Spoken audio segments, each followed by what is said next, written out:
Bon, on a monté un beau pot et là, table change. Donc on va aller voir une autre table, voir d'autres horizons et voir comment ça se passe. En tout cas, là, on a monté un beau stack. Je sais pas exactement on a combien. Je vous le dis dans la vidéo ou je vous l'écris ici. Mais pas mal, pas mal.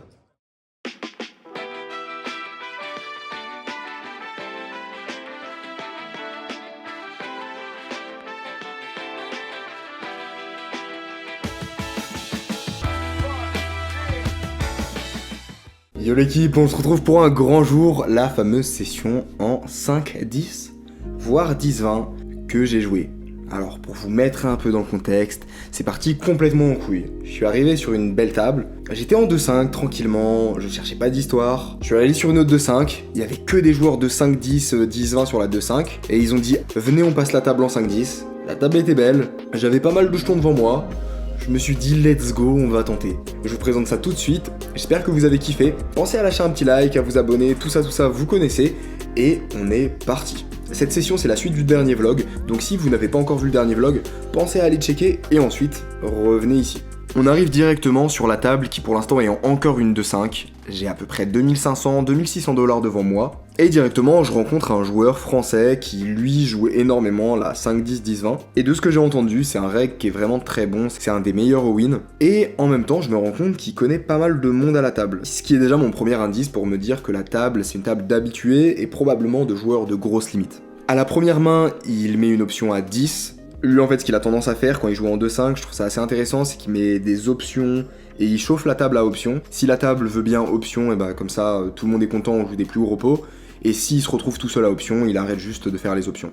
Je suis vraiment pas fan des options, mais vu comme ça, avec cette stratégie là de faire mettre plus d'argent aux gens au milieu, tant que tout le monde le fait, pourquoi pas. Et seulement quelques minutes après être arrivé à la table, tout le monde fold jusqu'à moi, je relance 40 $ vu qu'il y a une option à 10, la grosse blinde call, et le joueur français en option décide de relancer à 185 $. De mon côté, j'ai un call qui est assez standard, je sais que c'est un bon reg, donc je pense que dans tous les cas, il aura assez de bluff, et c'est une main qui aura une jouabilité très cool post-flop. Je call, et là, la grosse blinde décide aussi de call.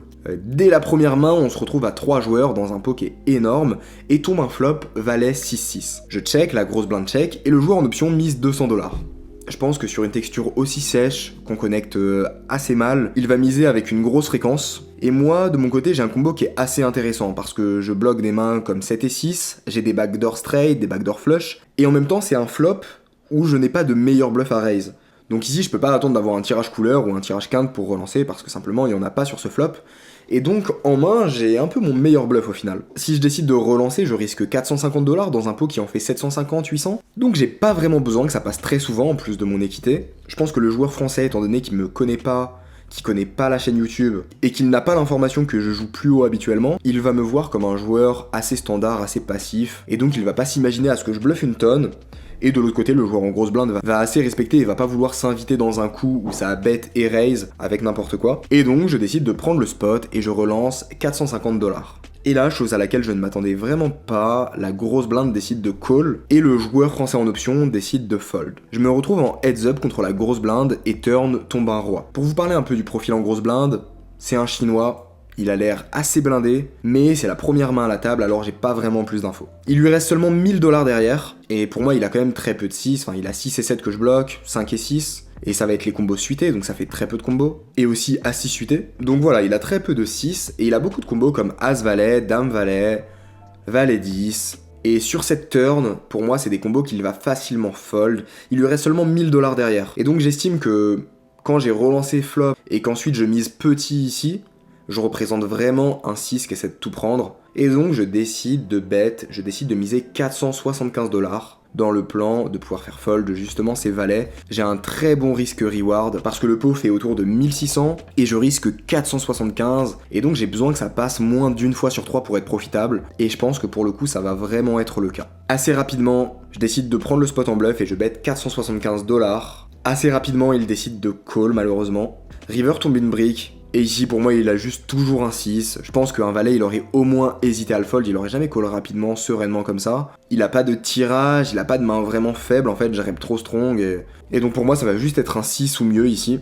Je décide de le checker et d'abandonner le coup. Il fait tapis, ce qui confirme notre pensée. Et évidemment, je décide de fold. On perd beaucoup sur ce bluff dès la première main.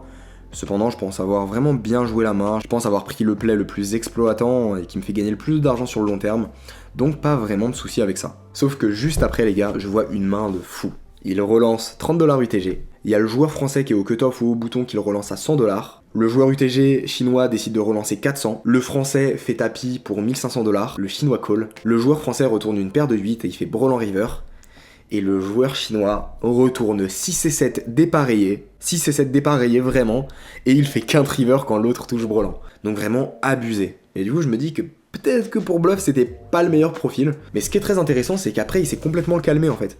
Il s'est chauffé à faire ce play ultra agressif, enfin même pas agressif, en fait il a call rien quoi, il a call rien pré-flop, et après il est devenu hyper calme, donc je pense que c'est des joueurs très riches, qui sont très intelligents, qui comprennent vraiment le jeu, mais qui des fois font des calls n'importe quoi, juste pour se faire plaisir, ou font des gros bluffs juste pour se faire plaisir, mais en fait ce qu'il va falloir traquer ici, c'est pas vraiment leur manière de jouer, mais plus leur état émotionnel.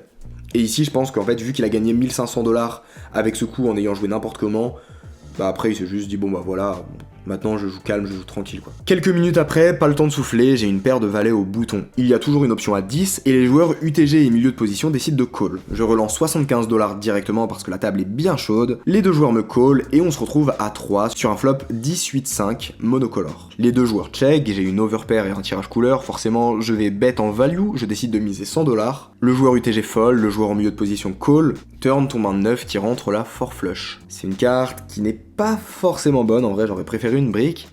Et là, le joueur décide de reprendre l'initiative et de miser 200$. Le pot est assez énorme et sa mise est assez ridicule. Ça peut représenter plusieurs choses, ça peut représenter des doubles paires ou des brelans qui sont un peu en train de bloquer l'action. Il peut y avoir des couleurs faibles, des couleurs même plus faibles que les miennes. Et accessoirement, il peut y avoir potentiellement des bluffs, des mains comme valet 9 par exemple, qui transforment en bluff. Et aussi des quintes dame valet 6 et 7, qui décident de miser pour bloquer l'action. C'est quelque chose que je vois assez fréquemment de la part des joueurs récréatifs. Quand la turn leur fait peur et qu'ils ont une main qui devient un peu moyenne, ils aiment bien bloquer l'action pour des petites mises. De mon côté, j'ai un call qui est assez facile, je call, river tombe un 6, et là, il décide de continuer et il mise 400$. Pour moi, déjà, il n'a jamais nuts. S'il avait un as de cœur, il aurait misé cher, il aurait voulu prendre le maximum au cœur de ma range, et donc ça peut représenter potentiellement des rois de cœur, des dames de cœur, et en même temps je connais pas trop le joueur, mais de ce que j'ai vu il sait mettre les sous au milieu, et donc il peut toujours avoir les mains que j'ai évoquées, des mains qui paniquent un peu et qui essaient de bloquer l'action, et en plus de ça il peut toujours avoir des bluffs, c'est typiquement le genre de sizing qu'il va utiliser en bluff, les mecs aiment pas trop mettre tout leur stack au milieu en général quand ils sont en bluff, et en soi sa taille de mise en perçu, elle va suffire à me faire fold des paires d'as sans cœur, des paires de rois, des paires de dames, donc ça m'étonnerait pas qu'il y ait quelques bluffs, même si j'estime qu'il y en a pas beaucoup. En fait ici je dis pas que j'ai vraiment souvent gagné quand je call, mais c'est juste que j'ai 400 à rajouter dans un pot qui fera 1800, et donc j'ai besoin d'avoir raison quelque chose comme 22% du temps, 23% du temps. Donc voilà, même si je suis souvent derrière quand je call, j'ai pas besoin que ça passe souvent pour rentabiliser mon call. Et donc, petit moment de réflexion, j'hésite aussi à transformer en bluff, mais le problème c'est qu'il a pas assez derrière. Il lui reste seulement 600 derrière, et je pense que si je fais tapis, et qu'il a genre une dame de cœur, un roi de cœur, il arrivera pas à la fold dans tous les cas. Et donc je décide de call. Pour mon plus grand malheur, il retourne As-Dame avec la Dame de cœur. On est tout juste derrière et on perd ce pot énorme à quasiment 2000$. À ce moment-là, ça me rend un peu triste de pas faire de sous alors que la table elle est vraiment belle, et aussi que voilà que mes deux gros pots je les perde, mais en même temps c'est le risque de faire un shoot, de faire une montée de limite, et je suis conscient des risques, je suis prêt à perdre les 2500€ que j'ai déposés sur la table, et dans tous les cas on a bien monté la bankroll avant, donc ça me met pas en galère. C'est vraiment important de préciser ça pour la montée de limite. Et après cette main, on passe officiellement en 5-10, option à 20, on reçoit des petits jetons bleus tout beaux, à ce moment-là il me reste 1200$ devant moi, donc j'ai à peu près 120 blindes, et quand il y a l'option, ça me fait seulement 60 blindes. J'espère que vous êtes prêts, ça va gamble, ça va jouer des gros pots. Les gars, j'en profite, si vous êtes en train de kiffer la vidéo, n'oubliez pas de lâcher un petit like et vous abonner. Et on est parti. Dès qu'on passe en 5-10, étant donné que la 5-10 est uncapped, c'est-à-dire qu'on peut déposer autant qu'on veut sur la table, les mecs déposent une tonne. Pour vous dire ici, les jetons blancs ça représente 5000$, et donc le joueur qui est à ma gauche a plus de 40 000$ de stack. C'est juste hallucinant. Et arrive ma première main. J'ai As-Valet en grosse blinde. Il y a le joueur au hijack qui relance à 30$, et apparemment c'est un joueur régulier. Je l'ai déjà vu plusieurs fois au casino. Dès qu'on est passé sur la 5-10, il a recavé et mis beaucoup de sous devant lui. Enfin bref, je le prends comme un joueur régulier de haute limite, et donc je vais essayer d'avoir une approche qui va être plus théorique que exploitante. En tout cas dans un premier temps, le temps de repérer des leaks dans son jeu, mais pour l'instant par défaut je vais plus me rapprocher de la théorie. Face à sa relance de 30$, je décide de relancer 120$ avec As-Valet. il décide de call, et on se retrouve en heads up sur un flop Dame Valet 4 avec un tirage couleur. Ici c'est un flop que je vais bet à assez haute fréquence, mais As Valet ça reste un combo qui va surtout être check, parce que j'ai une bonne showdown, j'ai pas vraiment besoin de protection, et en même temps j'ai pas de value à bet. Donc c'est typiquement les combos qu'on va caler dans une range de check, où on aura aussi des Valet-Valet, des Dame-Dame, et des As-Dame, Roi-Dame à une faible fréquence pour pouvoir défendre notre range de check. Je check, il décide de check back, turn tombe un 3 qui rentre la flush. Ici, encore une fois, j'ai un check assez facile. Sur ce genre de turn, je vais avoir une toute petite range de bet. En réalité, je vais même avoir quelque chose proche de check range parce que c'est une carte qui avantage largement sa range.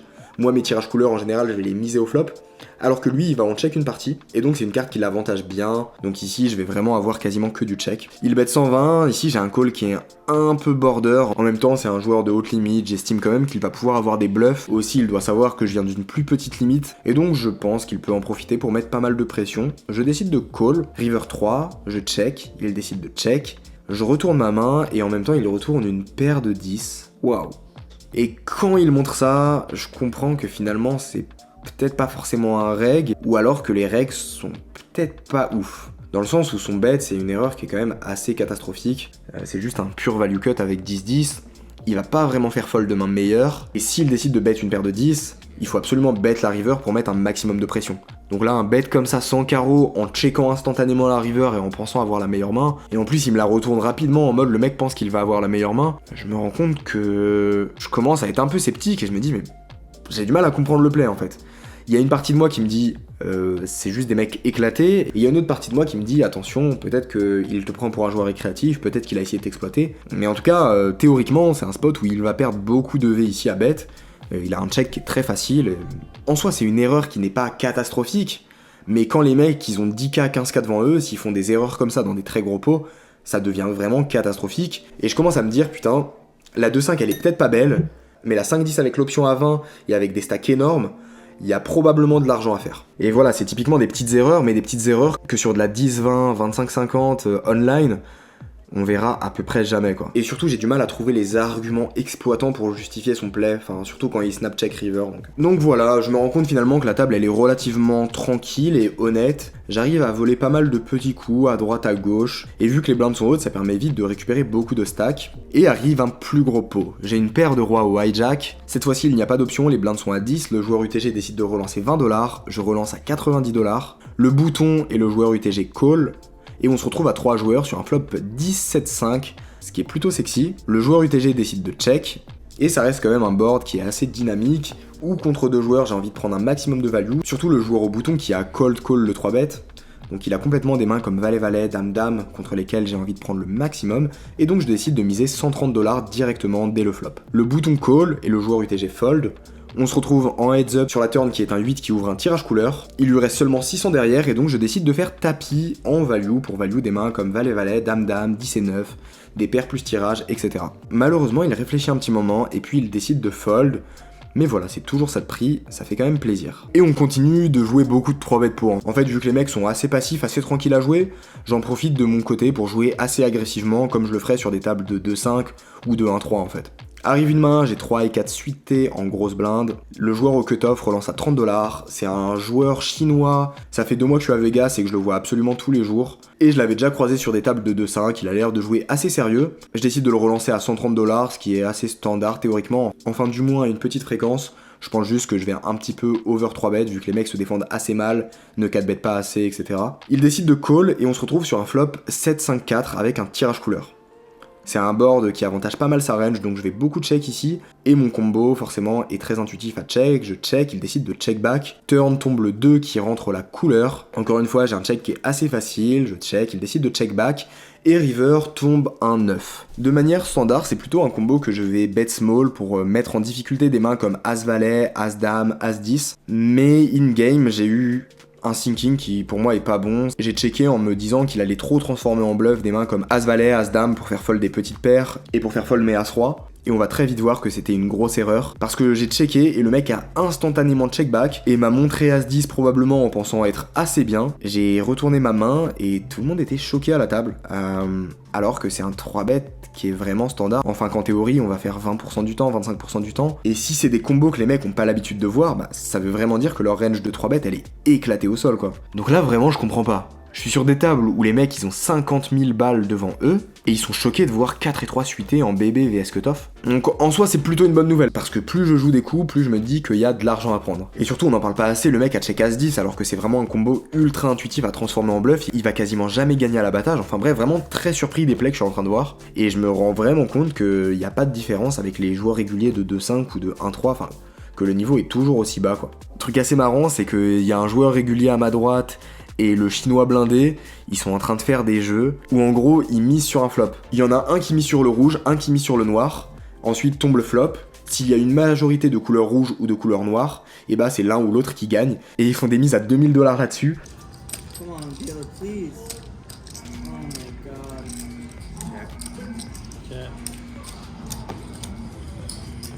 Enfin bref, c'est n'importe quoi. Après ça, ils sont même montés en mise à 5000 $ là-dessus. Y a un joueur qui a perdu genre 25 000 $ sur la soirée à coup de ça. Enfin bref, c'était trop drôle, c'était juste délirant. Et arrive la main finale de la session. J'ai 1700 $ devant moi. J'ai les valets en option. À ce moment-là, on était passé en option quasi obligatoire. En fait, on était 4-5 à la table. Et du coup, tout le monde mettait option. Donc moi, j'ai les valets en option. Il y a le joueur au hijack qui est le jeune chinois régulier qui relance à 60 $. Il y a le joueur français au cutoff qui relance à 240 $. Le joueur français, de ce que j'ai entendu, c'est vraiment un très bon joueur. Donc je pense qu'il va avoir une range de 3 bêtes assez large. Et donc naturellement, je décide de 4 bêtes. Je lui reviens dessus et je relance 630 $. Le joueur au hijack est un peu dégoûté et fold, et le joueur français au cutoff décide de faire tapis pour les 1700 $ que j'ai devant moi. J'ai un call évidemment qui est assez facile, surtout contre un bon joueur qui va avoir des bonnes ranges pré-flop. Je call, on décide de run 2 fois, je gagne le premier board, malheureusement je perds le deuxième. Là je suis un peu dégoûté parce que je me dis putain, j'aurais peut-être dû aller le faire à Variance en mode tout ou rien, ça passe ou ça casse. Mais bref, on arrête la session là-dessus. De mon côté, ça fait déjà 9 heures de jeu. Ça fait 2 vlogs avec le précédent et celui-ci. Et on finit la session sur un bilan de moins 266 $. Malheureusement, ça s'est pas très bien passé. On a eu beaucoup de coups défavorables dès le début. Les bluffs sont pas passés, les calls sont pas passés. Mais la table était assez tranquille. Donc on finit sur un bilan qui est pas catastrophique. En même temps, on s'est pas pris de gros setups sur des pots énormes. Voilà pour ça les gars, j'espère que vous avez kiffé la session. On se retrouve très bientôt, on va continuer avec un peu de 2-5, même si la 2-5 je la trouve pas folle, donc je pense que ça va surtout être de la 1-3. Dès qu'on aura la bankroll, on essaiera d'aller taper la 5-10 parce qu'elle est magnifique. Voilà, j'espère que vous avez kiffé, on se retrouve très bientôt et je vous fais des gros bisous. 200, 400, 600, 700, 800, 1000, 1600, 1600, 1700, 1720, 1730, 1740, 1744. 1744 pour 2000 € déposés. 2000 $, pardon. On s'en sort pas si mal, alors que c'était une catastrophe. Genre vraiment au début ça a très mal commencé. Sur la 5-10 ça a très mal commencé. La table était folle, c'était trop cool à jouer. Malheureusement on n'a pas eu de vraiment gros pots. Bah à part tous les gros pots on les a perdus quoi. Mais on a bien grind à côté, donc trop cool. Hugo, est-ce que ça veut pas dire que la prochaine fois je retourne en 5-10 et qu'on continue le foot? Non, je me calme. Je me calme. Bon voilà, en tout cas c'était cool, j'espère que vous avez kiffé cette vidéo. Elle était un peu différente des autres, elle était un peu plus... C'était un peu plus fun en fait d'aller en plus haute limite aussi. Voilà les gars, j'espère que vous avez kiffé. Ciao.